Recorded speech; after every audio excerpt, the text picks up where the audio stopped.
Welcome to Scaling with Disha, the show that helps online entrepreneurs to scale their business to six figures and beyond without the hustle or the overheads. I'm your host, Disha Waddup, and I'll be here each week to remind you that you can do anything you set your mind to. Hello and welcome back to another episode of Scaling with Disha. I am so excited that you're here, and these guests today are epic. We're going to dive straight in and learn so much about PR, which I'm super excited about, because who doesn't like being famous? I mean, I totally do. So former journalists turned PR pros, Michelle and Christian Ewan, have spent decades writing stories that have been featured in some of the UK's biggest newspapers, including The Guardian, the Financial Times, The Telegraph, The Mirror, The Sunday People, and The Evening Standard. They've poured over 30 years combined experience into creating a free 5 days to pitch to the press challenge, as well as toolkits and resources designed to help people think of something newsworthy to say to get publicity for their business and take the first steps towards getting their story in newspapers, magazines, on the radio, or TV.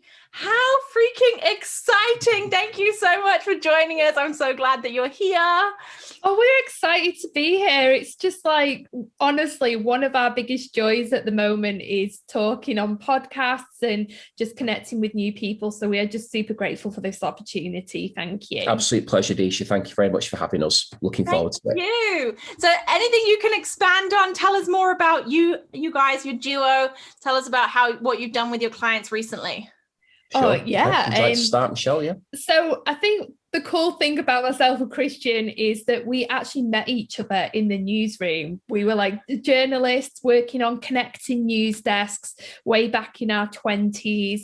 And we fell in love working in a newsroom like Lois and Clark, and had like a newsroom romance. And then we've kind of come full circle over the years. We've worked in PR for the public and private sector, and then fulfilled our long-term ambition to set up our own PR agency. And yesterday we celebrated our 4th year in business together. Yeah, which was a lovely landmark. Yeah, very proud of that.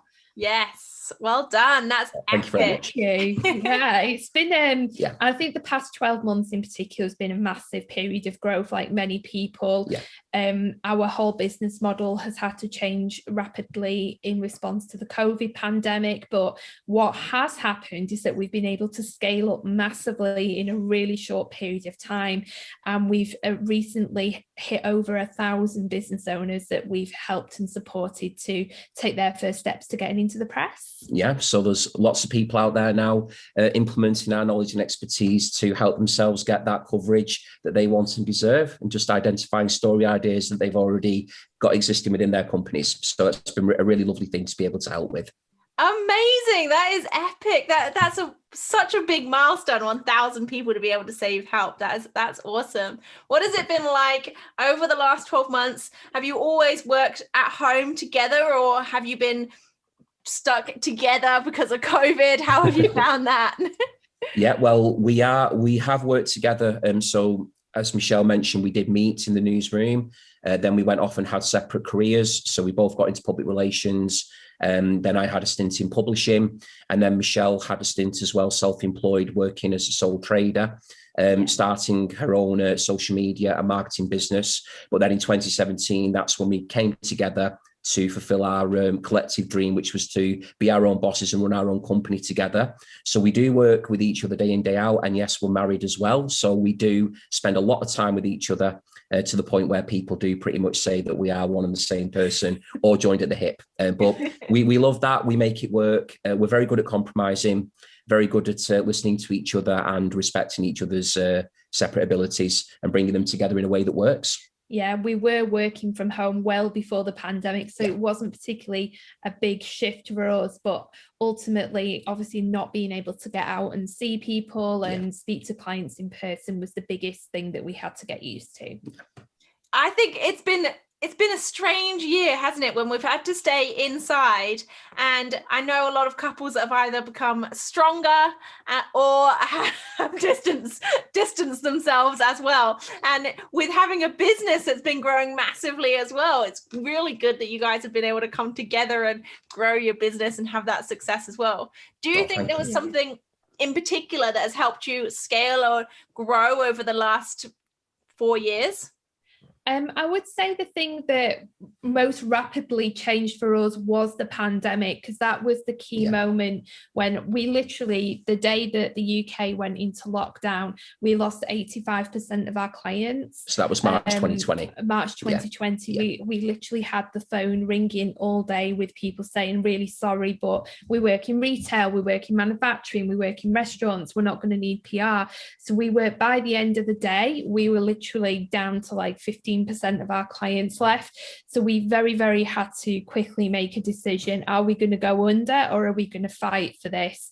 And the quickest thing for us to do was to turn our abilities to actually teaching people to be their own PR person and offering support via Zoom and online, and basically teaching people what we know about how to get into the press, because there was a lot of businesses at that time, if you think back, that were pivoting. That's right. So they used to do one thing and then they were very rapidly having to change to the new climate, and they were having to get the word out about what they were doing in a different way. So they had to kind of pick up some PR skills at a relatively low cost so that they could move forward rapidly. And we were able to kind of step into that space and be the people that provided that support. Yeah, we created a toolkit that was specific to businesses that were pivoting, which was called the Pivot Pack, which ended up being something that a lot of businesses did invest in, and were very successful in gaining press coverage as a result of the training in there that we provided. So it was as comprehensive as as it could be, and it was really designed just to help these people get the word out that they had to go from literally doing one thing to doing something, in many cases, a very, very different thing. So getting that media coverage at that time for them was crucial, because it was going to help them to raise the visibility, get in front of their ideal audience, and then that way that would lead to more customers and more retention that way moving forward. And I think because it was such an unprecedented time for everybody, in order for us to try and create and retain some degree of control in our business and to sort of steady the ship, was just a very, very important thing from a mindset perspective. It gave us that hope and focus that we can make it work and that we can now continue in a new direction. How did you find, because I guess the types of customers that would go from a done for you PR service to a doing with you or learning, do it yourself type of service, are very, very different businesses. How did you find it changing that and marketing to a completely different audience? Brilliant question. It was really fun, actually, because our done for you clients were companies that were very, very well established. They've been in business for several years, and in a lot of cases were actually multi-generational businesses. They were family businesses, so they were very sort of concrete, and they had a very well established customer base. So in some ways, while we always gave 100% to those clients, we were typically doing the same things a lot of the time in terms of because we were with them for 3-4 years, they had seasonal things that kept coming up and up and up. Whereas the new customer base that we were serving, a lot of people were very, very new to the business world. They were startup entrepreneurs. Everything was bright and fresh, and they were really trying to get going very, very quickly in the most challenging environment you can think unprecedented of. So it was a real kind of psychological stretch for us to really dig deep into our personal experience and come up with fast thinking ideas, and also learn how to manage people's mindset, because for a lot of people it was the first time they'd even remotely thought about doing PR, and they had a lot of mindset blocks around what would people think, and I don't want to blow my own trumpet, and I don't know what good looks like, and why would anybody care, and do I have a story? So we found ourselves, it was probably 95% of it was coaching.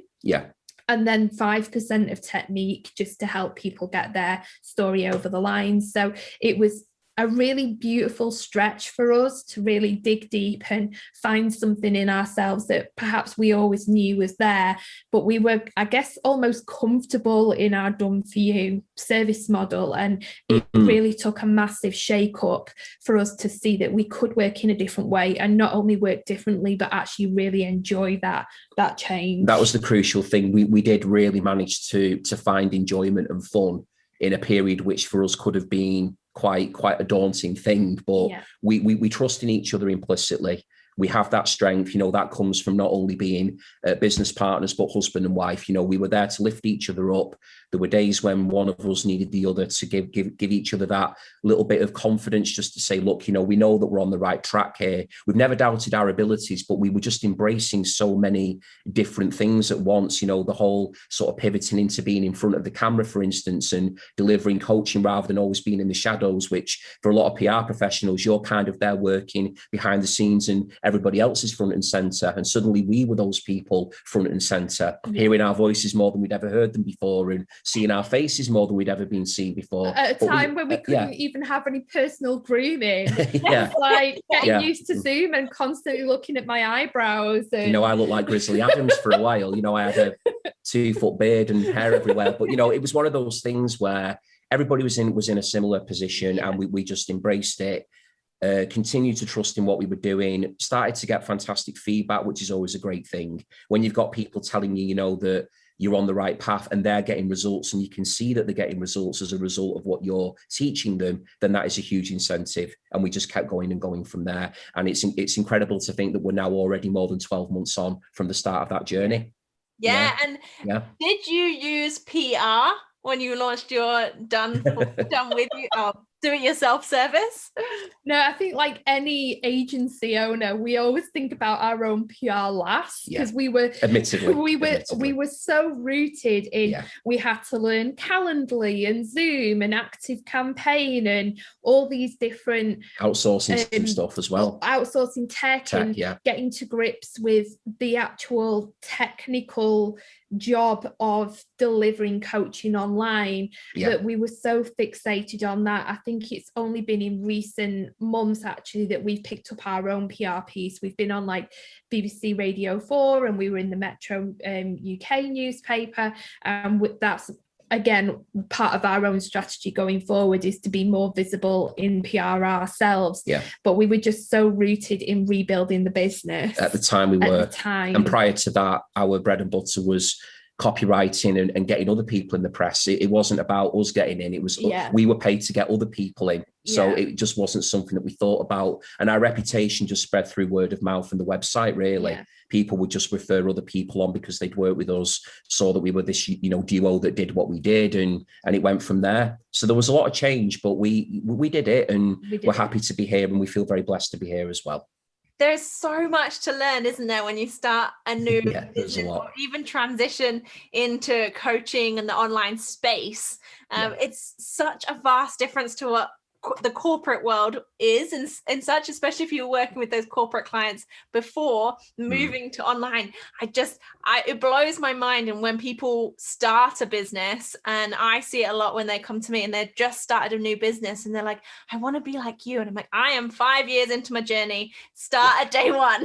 It's going to take you some time, because there is an uphill learning battle to go through. It's great advice as well. It's because it's true. You can't just accelerate to something so quickly, as you say. If you've been doing it for 5 years or however long it is, and you've got those routines established, and you've got a system in place, and you've got all of your ducks in a row, and you've got different people helping you to do different stuff, people who are just starting out, you really just need to take it step by step, day by day. Just grow confident in what you're doing, and things will develop from there. That's exactly how we did it. We had each other, and we just kept going, and eventually things got easier, became more comfortable, and then we made progress from that point on.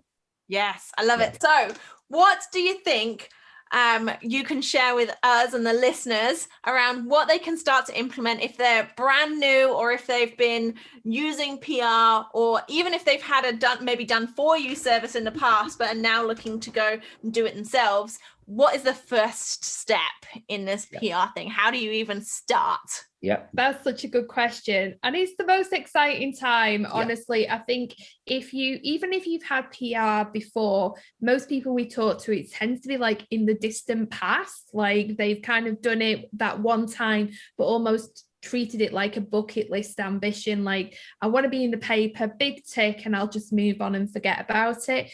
And what we teach and what we're passionate about is normalizing PR, making it part of your overall marketing strategy, so it's something that you do consistently so you can benefit from it in the longer term, rather than this is kind of like one-off hit. So that's something that is a mindset thing that's really important to understand. It's not something you just pick up and put down. It's really bringing it into your overall strategy for marketing. And we always say the best place to start is understanding your PR personality.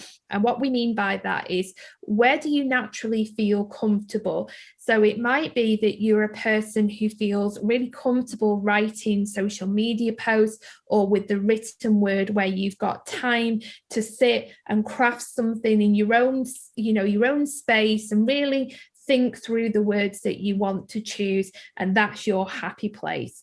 Or you might be a person who you stick a microphone in front of them, or a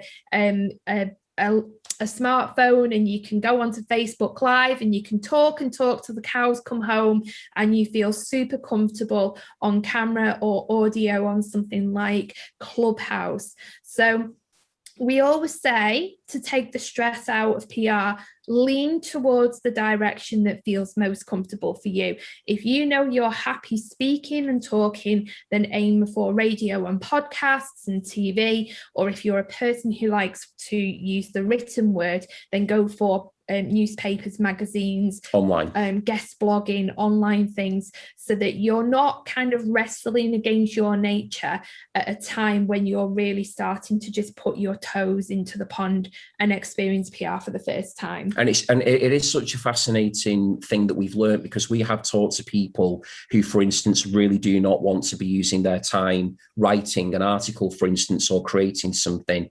And when we say to them, well, you don't have to do that, it is a eureka moment, because they genuinely haven't thought, well, of course I don't have to do that. If I don't like it, I can just focus on broadcast related stuff instead. And it might seem such a simple thing, but I think because there can be these preconceived ideas about how PR works, and if you're not Charles Dickens or something, you're not going to ever get an opportunity to get any publicity. As Michelle said, we completely normalize it by taking all of that away. You should lean into what you're comfortable with and focus on that, because there's enough out there. There's literally an ocean of opportunity that you can go and put your fishing rod in the areas that you feel most comfortable in. And then eventually those opportunities will come to you, and you will become comfortable finding them as well. So it's a two-way thing. So that's definitely a good starting point. Yeah, because I know, like you'll have probably noticed by now, I can talk forever and not find it an issue when I do podcast interviews and they send me the predetermined questions. Like, I don't even need to read those, because I'm not even going to plan, because I'll just say whatever comes up when it happens. That's fair.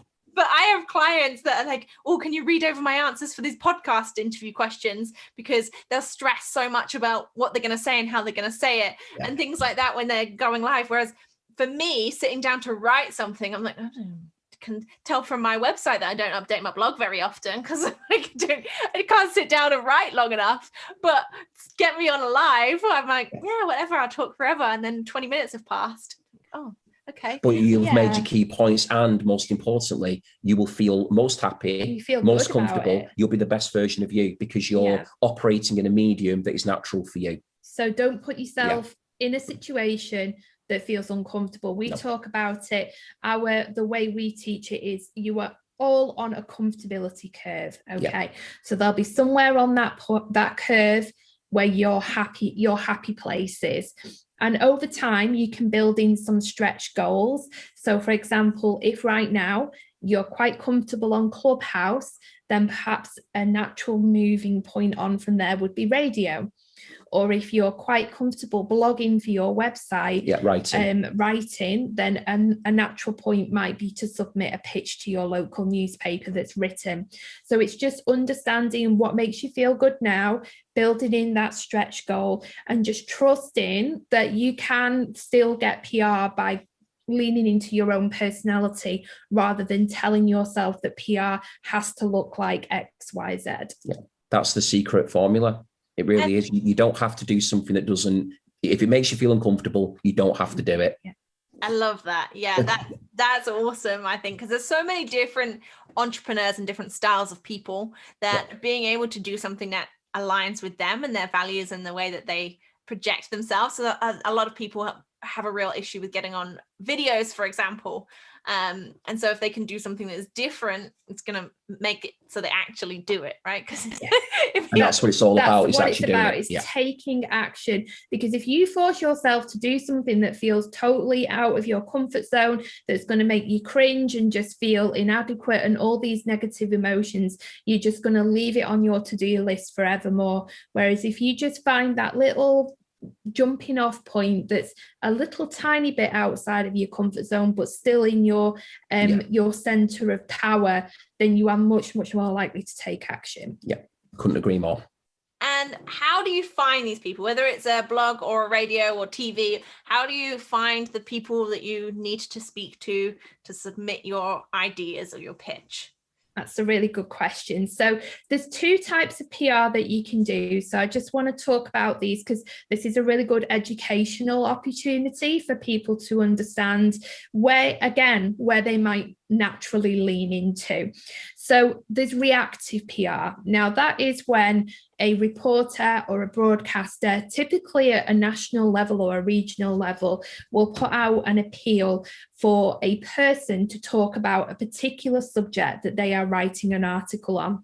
So that might be entrepreneurship, or it might be something in the health realm or fitness or any topic you can think of. And they will say, I'm writing an article about this. I'd like to speak to this type of person. And if that is you, you can absolutely put your hand up and say, yeah, I'd love to talk to you about that and get involved with that opportunity.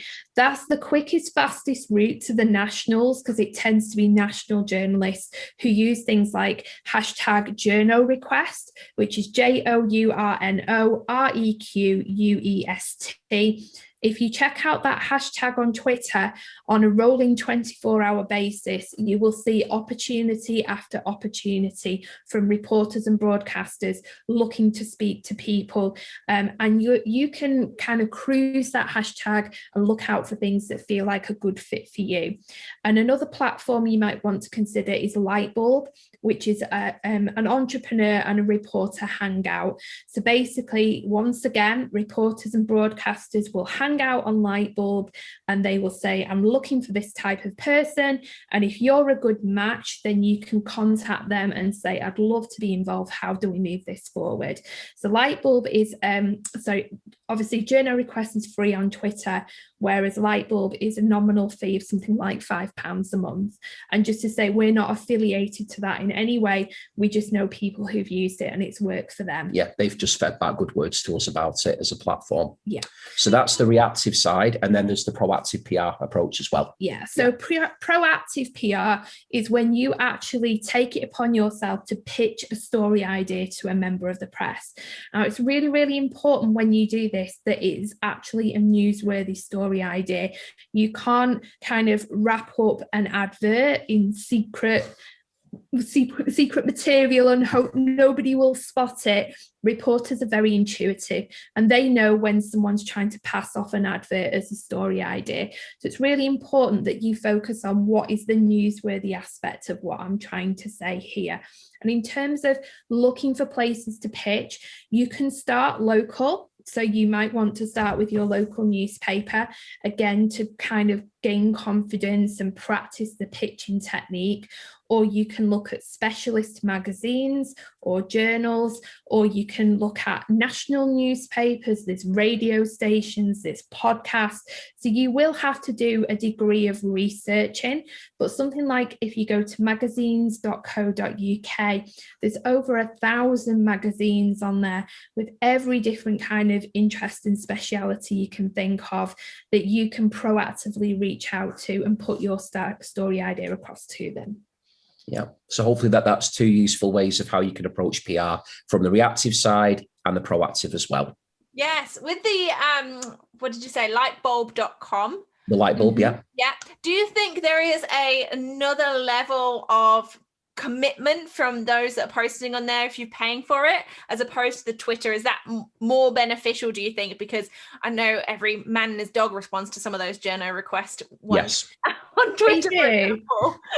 Yeah, they do. With journal requests, the thing is it's free, so it's removes that barrier. If you're a brand new startup business and marketing, every single pound or penny counts, then journal requests is something you can do absolutely for free. And even though you will see lots of people respond, the reporter will still be looking for a quality interviewee. So if you are a really good fit for that opportunity, it doesn't mean that you'll miss out just because there's a large quantity of people posting on there. Yeah, and you get a lot of people as well that do respond to Twitter, to journal requests, and they don't actually fulfill the criteria in full. So for instance, if a journalist is asking for a person of a particular age, in a particular industry, particular gender, whether or not they're a parent, etc.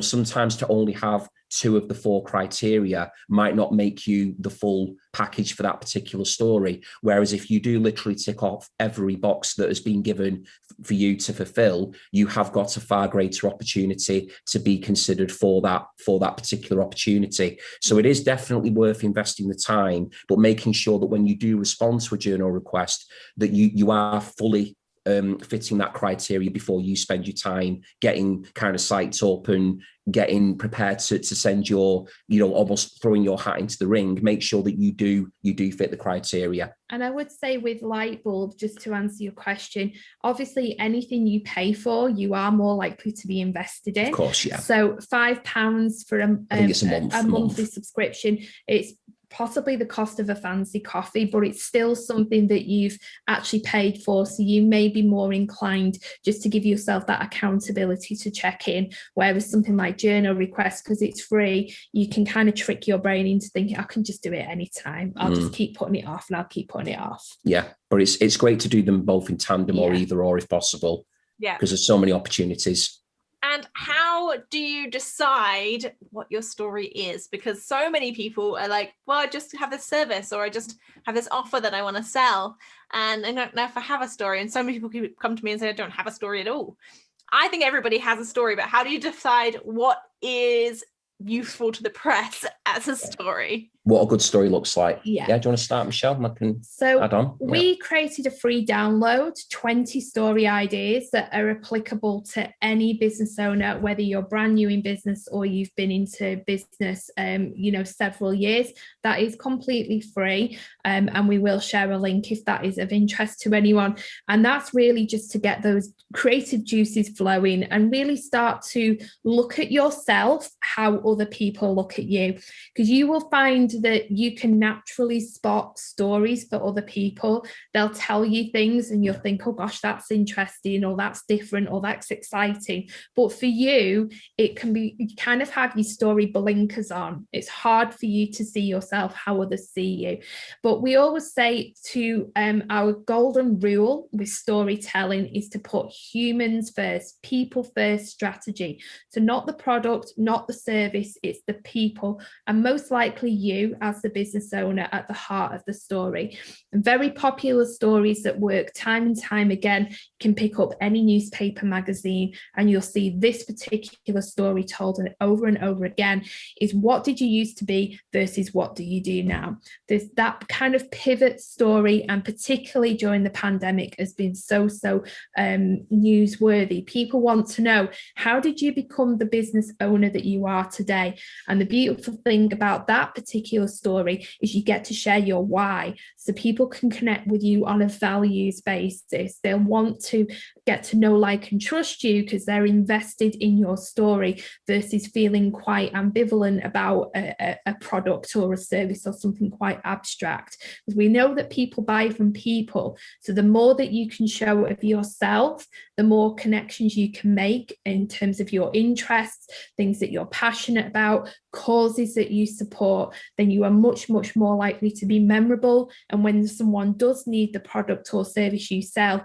you will come to the forefront of their mind. So true. People like to see people doing well. And people do like to get an idea of why you do what you do. What is it that makes you get up every morning and deliver the thing that you're passionate about? So once people get a handle on that and they've had a chance to read about you or hear about you and then connect with you, as Michelle said, when they're in the market for that particular product or service that you offer, you're going to be front and center because they've already established some form of a connection with you based upon values and principles, and also inspiration as well, because people love to hear about people doing well. It could be the thing that a person hears one day and it could be a game changer for them. They might be having second thoughts, for instance, about what they do. Then they might read a story, hear something that really motivates them, inspires them, and sets them on a completely different journey. So there's a real emotional weight, a real gravitas to media coverage. And also there's that fantastic sense of validation that you get from it as well.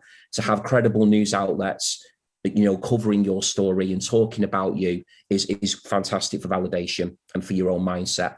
What would you say, because I know this has happened to a previous coach of mine, she got some coverage in a very large newspaper in the UK, and great, but she got a lot of backlash and negative comments from trolls online on that specific article.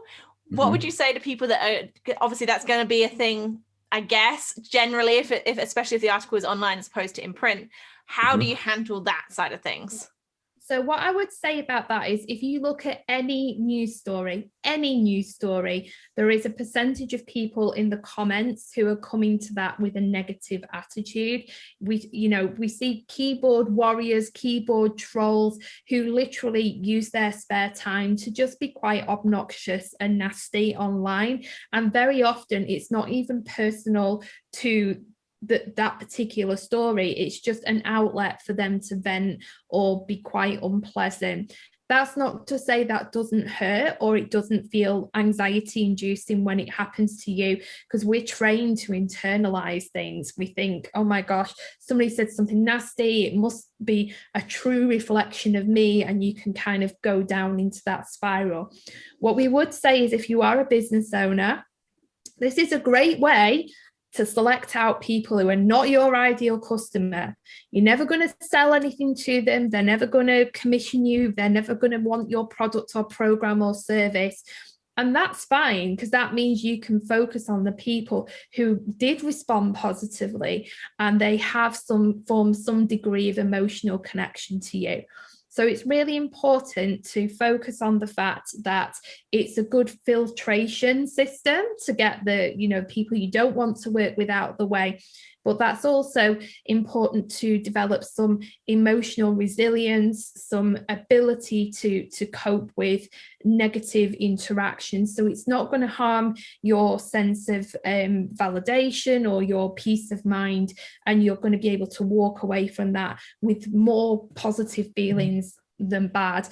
And to be honest, just being able to say, as seen in, as heard on, as viewed on, that credibility piece is going to be so good for your business that the troll element, that will very, very quickly, once the initial kind of like, oh my gosh, once that's died down, the thing you'll be left with is the credibility, and that will far, far outlast a horrid comment that someone's really fired off without thinking about it. 100%. Don't ever let negative comments where they have no merit in terms of, and what I mean by that, they're not comments which are being made in a constructive manner. They're just being made to be negative and to be corrosive. Don't let that detract from the achievement of having secured coverage. And also, trolls are there to be fed. Don't feed the trolls. Don't engage with them. Don't give them what they're looking for, which is they want to create a situation. They want to create some form of a dialogue in these comment sections in order to fulfill their own agenda. The best thing to do is just to ignore them. Focus on the people, as Michelle said, that are responding positively, that have made a connection to what it is that you're about, what your values are, and you will find that that will be a much more effective way of helping you to stay true to your own journey and to your own passions and purposes as well.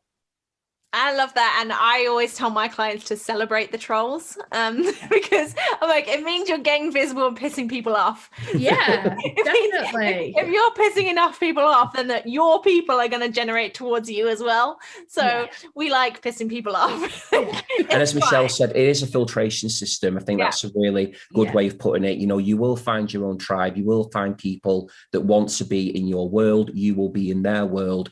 And it's just a case of almost a matchmaking process, really. People will naturally gravitate to people that they know, like, and trust. So media coverage is an essential part of being able to do that, just by getting the name out and the word out to a larger audience.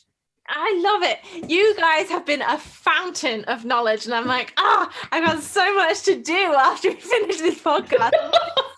That's great to hear.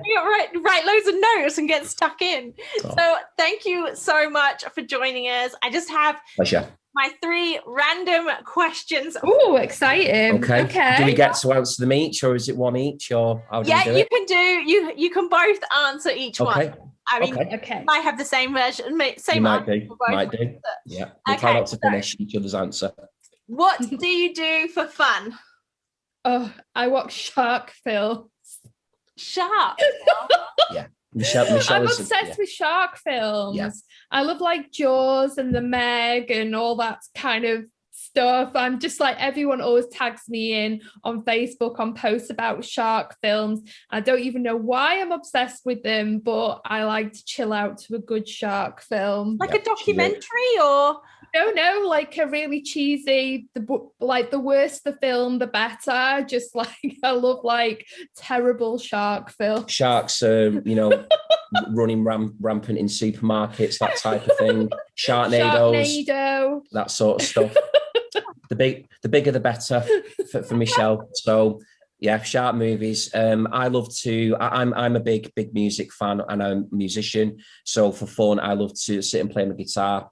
Sometimes I write the odd daft tune if I've got a bit of time. Chris has been very modest. He's a very good songwriter. But I tend to write more novelty type parody things, really, when I have the time and inclination to do it. And I just also love listening to music. I'm a big record collector. So for fun, I love to collect vinyl, go shopping around record fairs and boot sales and trying to find some hidden treasure. That's my favourite thing to do.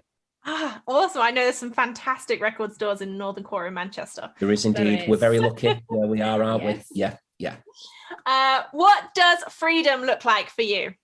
The ability to wake up in the morning and choose what your day looks like. I really can't say anything better than that, because we are definitely in agreement with that one. I think if you've got that ability, just to be completely owning what you do and to feel nothing but a light, the feeling of a light shining on what you're doing each day, that for me is the purest definition of freedom. Definitely. Love it. Yeah. And what is one huge personal goal that you guys want to tick off? So I've got 2 things that I really desperately want to try, one of which is paddle boarding.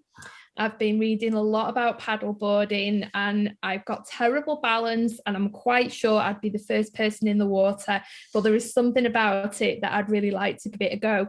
And the other thing I want to try is to throw a pot. I'd really love to have pottery lessons. Yeah, great answers. Trying to think, well, prior to the pandemic, myself and Michelle were quite avid travelers. We used to really, really enjoy. We're very blessed and very fortunate to see quite a lot of the world. But one of my goals has always been to hopefully get to Japan with Michelle. I've always wanted to visit Japan. It's a country that's always fascinated me from being very small because of that fantastic juxtaposition of the ancient culture, of Japan with the westernized, sort of the more modern side of things as well. I would love as a goal to be able to one day see Japan, just to get a feel of the experience of it. And I think really other than that, in terms of day to day, I think it's just to continue to be healthy and happy and to keep doing what we're doing with the business, is to keep helping as many people as we can. Carry on scaling up. And spreading our knowledge and wisdom with people that want to learn and implement it. I think that for me I do feel now that what we're doing is a very freeing thing, and I really feel like I found my purpose as well. After what's been an enjoyable career. Yeah. Yes. Amazing. Well, thank you so much for being a guest today. I've really appreciated getting to know you, and I know you've dropped some amazing value. So I cannot wait for everybody to listen to this. Is there anything else that you would like to part with the audience? We're going to drop the freebie links and things and links to you guys down in the show notes for people to check out. Anything else you want to part with our audience today? Oh, if I could leave you with anything, it's to remember the importance of being persistent and consistent when it comes to PR. Don't treat it as a bucket list. It's not shark diving or jumping out of a plane or anything like that. It's something that has the power to truly transform your business. The more you lean into it, in terms of scaling up, can you imagine the benefits of getting your business in front of not just 100 people or 1,000 people, but in lots of cases, millions of people with massively read publications and really popular TV shows and radio stations? Think about how impactful that could be in terms of increasing your ability to scale up as a business. Yeah, really, really powerful thing. And it can be harnessed as well. It doesn't have to be something to fear. It doesn't have to be something that you think that only other people get to do. You can own it. Have fun with it. Have fun with it. Identify your own story, why you do what you do, and then go out there and spread it. Spread the word to people, and people will then, they will hear about you, and then they will come to you. I love it. Thank you so much for joining us today. Really appreciate it. Make sure that if you haven't already, listeners, to subscribe, hit the button below, and join us next week for another episode of Scaling with Disha. Thank you so much for tuning in today, and I really hope that you genuinely learned something from today's episode. If you found this episode useful, then please hit the subscribe button and leave us a review. I personally read each and every one. Until next time, bye.